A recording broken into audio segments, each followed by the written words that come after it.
हमने शहर को दी एक नई पहचान, हम हैं सिंघानिया बिल्डकॉन।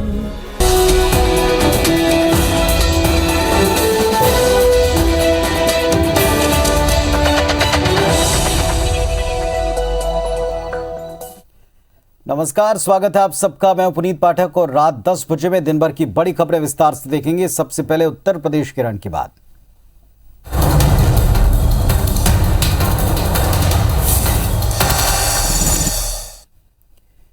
उत्तर प्रदेश में कल चौथे चरण के लिए वोट पड़ने हैं। पांचवें चरण की चुनावी तैयारी में प्रचार जमकर हो रहा है। इसकी शुरुआत प्रधानमंत्री नरेंद्र मोदी ने की।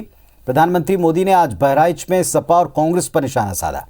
छत्तीसगढ़ के मुख्यमंत्री भूपेश बघेल ने अमेठी और बाराबंकी में सभाएं कर योगी सरकार के ऊपर हमला बोला। इसके अलावा योगी आदित्यनाथ और अमित शाह ने भी ताबड़तोड़ प्रचार किया है।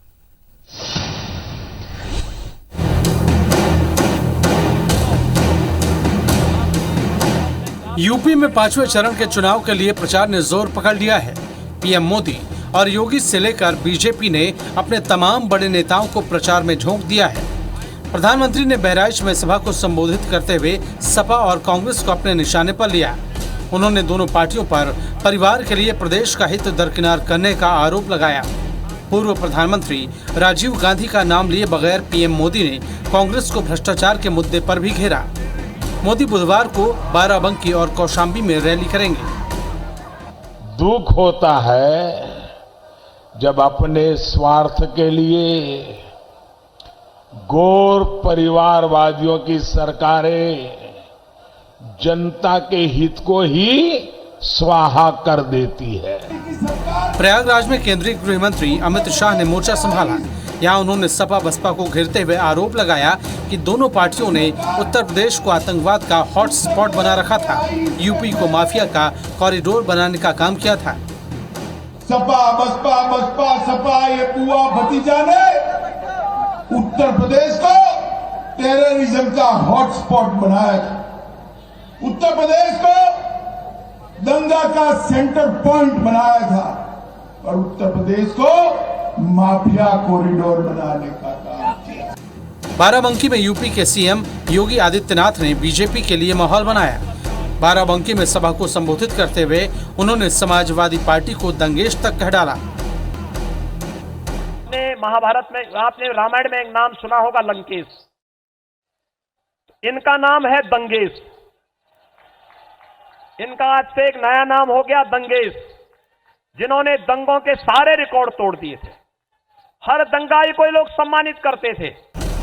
छत्तीसगढ़ के सीएम भूपेश बघेल ने तकनीकी समस्या के चलते हेलीकॉप्टर लैंड नहीं होने पर अमेठी के तिलोई विधानसभा क्षेत्र में सभा को मोबाइल के जरिए संबोधित किया। इसके बाद उन्होंने बाराबंकी के कुर्सी विधानसभा क्षेत्र में सभा को संबोधित करते हुए योगी और मोदी सरकार पर जमकर हमला बोला। गर्मी की बात करेंगे, कोई चर्बी की बात करते हैं, लेकिन नौजवानों की भर्ती की बात कोई नहीं। तो भारतीय जनता पार्टी के शीर्ष नेतृत्व है, चाहे मोदी हो चाहे शाह हो। योगी जी को अयोध्या से उठा के गोरखपुर भेज दिए और 10 मार्च के बाद वो मठ में बैठे। यूपी में चौथे चरण के लिए बुधवार को 9 जिलों की 59 सीटों पर वोटिंग होगी। वहीं पांचवें चरण के लिए 27 फरवरी को वोट डाले जाएंगे। विजय दीक्षित, IBC 24, लखनऊ।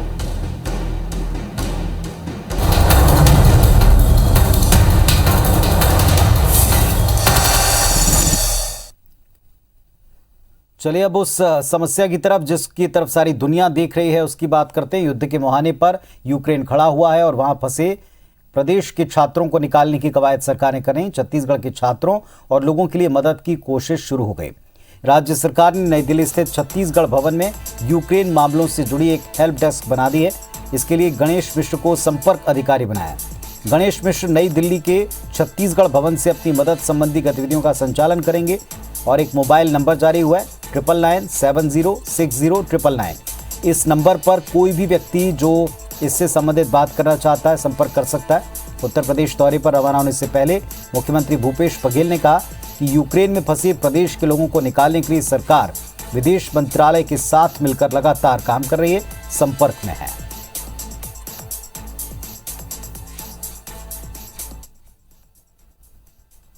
रूस और यूक्रेन में युद्ध की आड़ के बीच में यूक्रेन में मध्य प्रदेश के भी कई छात्र फंसे हैं और अब मदद मांगने के बाद उनकी मदद की जा रही। सभी सुरक्षित वापस आए, इसको लेकर सीएम शिवराज सिंह चौहान ने पीएस गृह और संबंधित अधिकारियों को निर्देश दिया है। यूक्रेन की स्थिति पर नजर बनाए रखने के लिए कहा गया है। भारत सरकार से समन्वय बनाकर मध्य प्रदेश के बच्चों को निकालने की हर मुमकिन कोशिश की जाएगी, इसका दावा है। मध्य प्रदेश के गृह मंत्री ने 21 फरवरी को कहा था कि यूक्रेन में फंसे मध्य प्रदेश के छात्रों को वापसी के लिए सरकार हर जरूरी कदम उठा रही। मुख्यमंत्री खुद इसकी मॉनिटरिंग कर रहे हैं। केंद्र सरकार ने भी एडवाइजरी जारी कर दी है। सरकार की तरफ से छात्रों को घर लाने की प्लेन की व्यवस्था की जा रही। जल्दी सभी भारतीयों को सकुशल भारत लाया जाएगा। मध्य प्रदेश के अलग अलग जिलों से छात्र वहां पढ़ते हैं और सबसे अधिक इंदौर के छात्र इस वक्त यूक्रेन में हैं।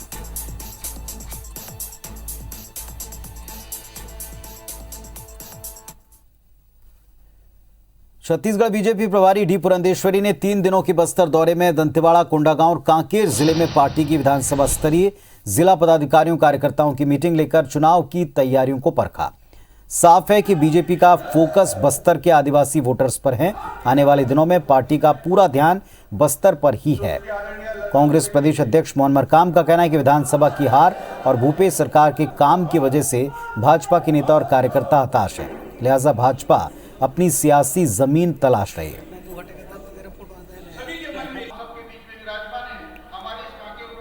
प्रदेश प्रभारी जी का बस्तर संभाग में 3 दिवसीय प्रवास था। स्वाभाविक रूप से दौरे का जो उद्देश्य था, अपने पूरे संगठनात्मक कार्यों की समीक्षा करना और आने वाले 2023 के चुनाव के लिए कार्यकर्ताओं को तैयार करना। डी पुरंदेश्वरी जी बस्तर दौरे में पूरा समय फोकस किया है, क्योंकि बस्तर में एक भी विधायक भारतीय जनता पार्टी के नहीं है। फिर से वहां जमीन तलाशने का प्रयास किया जा रहा है, मगर जिस ढंग से बस्तर को उन्होंने उपेक्षा किया, इसीलिए आज बस्तर की जनता या फिर भारतीय जनता पार्टी के कार्यकर्ता भी भारतीय जनता पार्टी की ओर नहीं जा रहे हैं। प्रदेश में भारतीय जनता युवा मोर्चा के कार्यकर्ताओं को संगठित करने के लिए जिलेवार अभियान चलाया जा रहा है, जिसमें कार्यकर्ताओं का लक्ष्य निर्धारित 1 बूथ 20 यूथ के गठन पर है। इसके तहत हर बूथ में कम से कम 20 यूथ को शामिल किया जाएगा। इसी कड़ी में भारतीय जनता युवा मोर्चा प्रदेश अध्यक्ष अमित साहू बिलासपुर पहुंचे। बीजेपी दफ्तर में उन्होंने युवा कार्यकर्ताओं और पदाधिकारियों को रिचार्ज करते हुए लक्ष्य निर्धारित कर सक्रियता बढ़ाने के निर्देश दिए। इस दौरान नेता प्रतिपक्ष धर्मलाल कौशिक, विधायक कृष्णमूर्ति बांधी, पूर्व मंत्री अमर अग्रवाल समेत जिले में अन्य पदाधिकारी मौजूद रहे। इस बार भारतीय जनता युवा मोर्चा के सभी साथियों ने ठान लिया है कि इस प्रदेश की कांग्रेस सरकार के खिलाफ एक ऊंची आवाज करके हम काम करेंगे। इनके सारे घोटालों कर लेकर सड़क पर आएंगे। खुलेआम इनके मंत्री जो है डील में व्यस्त हैं, दलाली में व्यस्त हैं, अपना जेब भर रहे हैं। कार्यकर्ताओं में एक ऊर्जा का संचार हुआ है और जगह जगह उनका जो स्वागत किया गया है, ये इस बात का एहसास है कि भारतीय जनता युवा मोर्चा के कार्यकर्ता सक्रियता के साथ अपने कार्य में लगे हुए हैं और आने वाले समय में कांग्रेस की विदाई करने में युवा मोर्चा की महत्वपूर्ण भूमिका होगी। रायगढ़ नगर निगम में महिला कांग्रेस अध्यक्ष बरखा सिंह के द्वारा पार्षद संजना शर्मा के साथ झूमा झटकी और बदसलूकी के मामले में कार्रवाई नहीं होने से नाराज 17 पार्षदों ने आज कांग्रेस की प्राथमिक सदस्यता से सामूहिक इस्तीफे का ऐलान किया। पार्षदों का दल बुधवार को पीसीसी अध्यक्ष से मिलकर इस्तीफा सौंपेगा। शाम को पार्षदों ने प्रेस कॉन्फ्रेंस कर सामूहिक इस्तीफे का ऐलान कर दिया। पार्षदों का कहना था कि बदसलूकी घटना के 1 महीने बाद भी इस पर कोई कार्रवाई नहीं हुई। मामले में जिला समेत प्रभारी मंत्री, महिला कांग्रेस अध्यक्ष, मुख्यमंत्री तक को लिखित शिकायत की गई थी। प्रदेश से जांच समिति गठित की गई। जांच रिपोर्ट प्रदेश संगठन को सौंपी जा चुकी है, लेकिन अब तक इस पर कोई एक्शन नहीं हुआ है।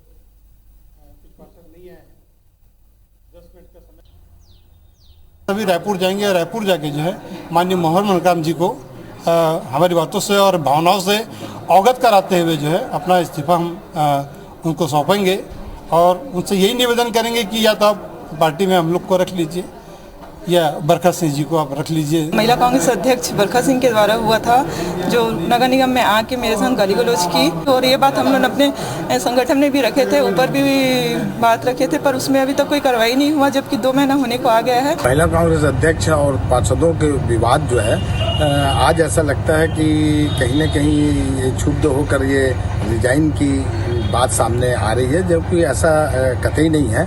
और ये सब रायपुर जाकर वो अपनी बात रखेंगे और रिजाइन की बात कर रहे हैं, और ये रायपुर में ही ये सारी बात हो पाएगी।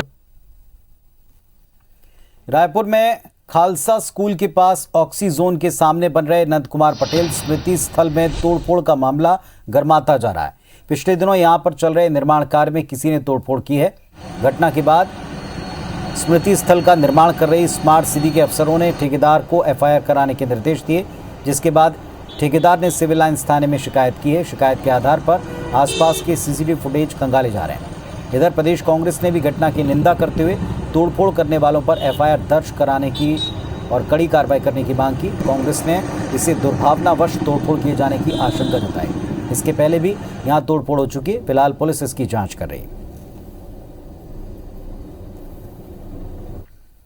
ऑक्सीजोन के सामने खालसा स्कूल के समीप बंद है शहीद नंद कुमार पटेल स्मृति स्थल के में तोड़फोड़ किया जाना निश्चित तौर पर निंदनीय है। कांग्रेस पार्टी इस घटना से बहुत ज़्यादा आहत है। हम पुलिस प्रशासन और नगर निगम प्रशासन से मांग करते हैं कि इस घटना के जो लोग भी दोषी हैं उनके खिलाफ कड़ी से कड़ी कार्रवाई की जाए। चलिए देखते हैं दिन की बिग न्यूज।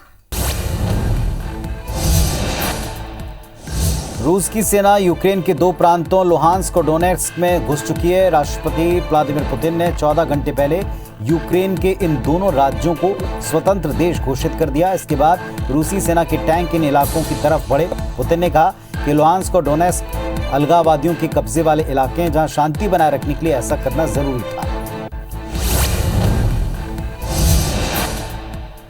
इधर अमेरिका ने रूस से दो हाथ करने की तैयारी कर ली है। अमेरिका ने रूस की इस हरकत को इंटरनेशनल लॉ के खिलाफ एक चैलेंज बताया। अमेरिका ने कहा कि अब जंग का खतरा बढ़ गया है। अमेरिका अपने सहयोगियों के साथ मिलकर जल्दी ही इसका जवाब देगा।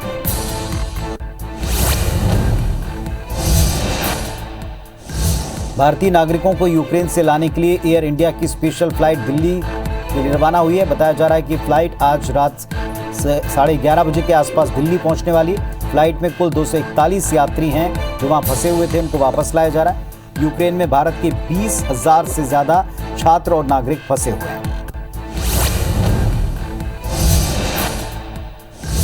रूस यूक्रेन विवाद के बीच में रक्षा मंत्री राजनाथ सिंह का बयान सामने आया, जिसमें उन्होंने कहा कि भारत यूक्रेन के मामले पर केवल ये चाहता है कि बातचीत के जरिए समाधान निकले। अमेरिका के राष्ट्रपति ने कहा है कि वे रूस के राष्ट्रपति के साथ बात करेंगे। अगर इन दोनों की बातचीत होगी तो निश्चित तौर पर हल निकलेगा। जहां तक भारत की बात है, वो शांति चाहता है।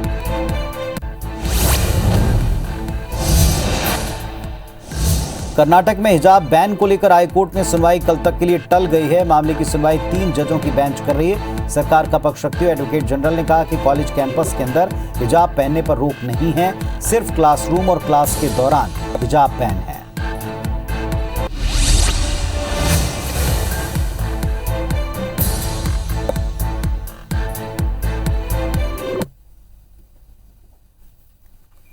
कलेक्टर दफ्तर से मंगलवार को आयोजित जन सुनवाई में सैकड़ों की तादाद में लोग अपनी समस्याओं को लेकर इसमें उमड़े। भीड़ इतनी ज्यादा थी कि शिकायतकर्ताओं की लंबी कतार लग गई। शिकायत दर्ज कराने के लिए लोग अपनी बारी का इंतजार करते देखे गए। निचले स्तर पर अधिकारियों से शिकायत करने के बावजूद समस्या का हल हो नहीं पा रहा, इसलिए उनको कलेक्टर दफ्तर आकर कलेक्टर डॉक्टर इलैयाराजा टी से शिकायत करनी पड़ रही है। शिकायतकर्ताओं को विश्वास है कि कलेक्टर उनकी समस्याओं का समाधान दे सकते हैं। ज्यादातर शिकायतें पानी, सड़क, नाली और स्ट्रीट लाइट से जुड़ी हैं।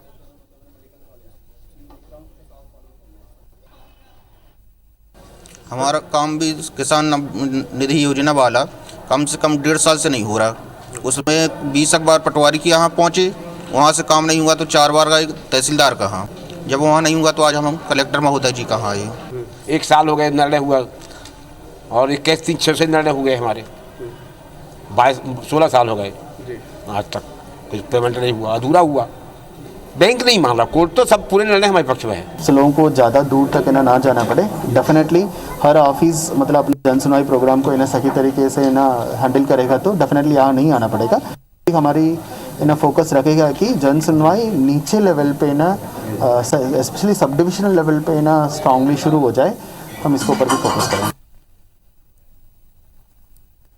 कोरोना काल की चुनौतियों के बीच में दक्षिण पूर्व मध्य रेलवे ने माल ढुलाई के क्षेत्र में शानदार उपलब्धि हासिल की। बीते साल की तुलना में इस साल 16% ग्रोथ का लक्ष्य 38 दिन पहले हासिल कर लिया। SECR की किसी भी वित्तीय वर्ष में की गई रिकॉर्ड लोडिंग है।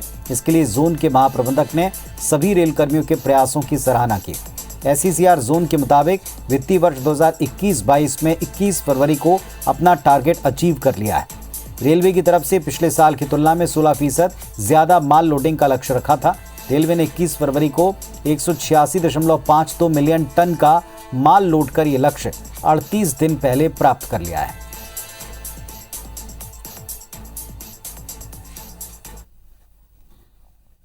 बहुप्रतीक्षित कटघोरा मुंगेली डोंगरगढ़ नई रेल लाइन परियोजना का काम 7 साल बाद भी शुरू नहीं हो सका। कई दशक पुरानी मांग को लेकर गंभीरता नहीं दिख रही है। स्थिति यह है कि योजना फाइलों में गुम हो गई। रेलवे इसके लिए छत्तीसगढ़ रेल कॉरपोरेशन को जिम्मेदार बता रहा है। साल 2013-14 में 295 किलोमीटर के कटघोरा मुंगेली डोंगरगढ़ नई रेल लाइन परियोजना को मंजूरी मिली थी। इस परियोजना को छत्तीसगढ़ रेल कॉरपोरेशन और रेलवे के ज्वाइंट वेंचर पर पूरा किया जाना था, लेकिन अब तक नई लाइन की नींव तक नहीं रखी जा सकी। इसी बीच क्षेत्र का सर्वे किया गया। जल्दी जमीन अधिग्रहण को लेकर चर्चा होनी थी। इस दिशा में भी अब तक कोई काम नहीं हुआ है।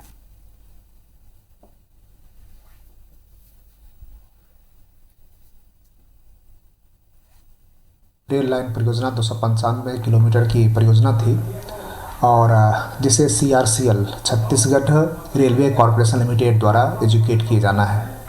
ये 2013-14 में यह सैंक्शन हुआ था और इस पर CRCL ही कार्य कर रही है और इसके बारे में CRCL ही ब्रीफ कर पाएगी कि कितना काम हुआ है। कवर्धा जिले के आदिवासी इलाकों में आज भी ग्रामीण सड़क की समस्या से जूझ रहे हैं। बदहाल सड़क से परेशान अमानिया गांव के ग्रामीणों ने खुद ही समाधान निकालते हुए पैसे जमा कर सड़क की मरम्मत कर ली। जिले के अमनिया गांव के मुख्य मार्ग से लगभग 1 किलोमीटर तक की सड़क बुरी तरह से क्षतिग्रस्त थी। शासन से गुहार लगाते लगाते थक गए। ऐसे में ग्रामीणों ने मिलकर चंदा किया और इस पैसे से ट्रैक्टर और JCB खरीदकर मरम्मत का काम शुरू कर दिया। इस निर्माण के लिए गांव के बड़े, बच्चे, महिलाएं, बूढ़े सभी ने श्रमदान भी किया। ग्रामीणों ने बताया कि यही रास्ता स्कूल, आंगनबाड़ी, गोदान और पंचायत तक जाता है। सड़क बन जाने से अब लोगों को आवाजाही में कोई दिक्कत नहीं होगी। पंचायत भवन है और आंगनवाड़ी है और फिर स्कूल है, सब चीज़ ही यार। सरपंच सचिव हम कहते कहते कई साल हो गए, अगर हमें ध्यान नहीं दे तो हम अपन घर से करके अरे पटवा रहे हैं। एग्जाम का समय आ चुका है और आधुनिकता के साथ साथ अपराध भी हाईटेक हो रहे हैं और इसी में नकल भी आती है। इंदौर के DAVV में MGM मेडिकल कॉलेज में हाईटेक नकल को गोपनीय विभाग की टीम ने पकड़ा। MGM मेडिकल कॉलेज में MBBS का एग्जाम जारी था। 2 छात्रों की स्थिति थोड़ी संदिग्ध नजर आई। पाया कि एक छात्र ने अपने कान में ब्लूटूथ ऑपरेशन लगा रखा है, जबकि दूसरे ने सिम लगे डिवाइस को शरीर में छिपा रखा था। दोनों छात्रों पर नियमानुसार केस बना है। MBBS के पुराने छात्र बताए जाते हैं जो फेल होने के बाद दोबारा एग्जाम दे रहे थे। ये इनका आखिरी अवसर था। कुलपति का कहना है कि हाईटेक टेक्नोलॉजी एक चुनौती है। MGM कॉलेज को भी इस मामले में नोटिस जारी किया है। ये हमारे यहाँ का फ्लाइंग स्क्वाड गया था। MBBS का जो MGM सेंटर है वहाँ पर परीक्षा हो रही थी, तो उन्होंने देखा, वहाँ जाकर जब चेक किया फ्लाइंग स्क्वाड में, तो उन्होंने देखा कि वहाँ पर बड़ी हाईटेक टेक्निक से हो रही थी। तो 2 छात्र जो कान में ब्लूटूथ लगाकर और एक में तो उनके अंदर उन्होंने अपने बनियान में वो सिला के रखी थी, एक डिवाइस थी इतनी बड़ी, तो वो उनका किया है। दोनों के केस बना दिए गए। कवर्धा जिले के रिहायशी इलाके में अचानक लकड़बग्गा पहुंच गया, जिसने 2 मवेशियों पर हमला कर उनको घायल किया। जिले के गुलालपुर गांव का मामला है। मवेशियों को घायल अवस्था में देखकर ग्रामीण दहशत में आ गए, जिसके बाद वन विभाग को सूचना दी। करीब 3 घंटे की कड़ी मशक्कत के बाद विभाग ने लकड़बग्गे को रेस्क्यू कर पिंजरे में कैद किया। इसके बाद इसको भोरमदेव में सुरक्षित छोड़ा गया। बताया गया कि बीते 2 दिन पहले भी लकड़बग्गा लासा टोला गांव में पहुंचा था, जिसे रेस्क्यू कर जंगल में छोड़ा गया था।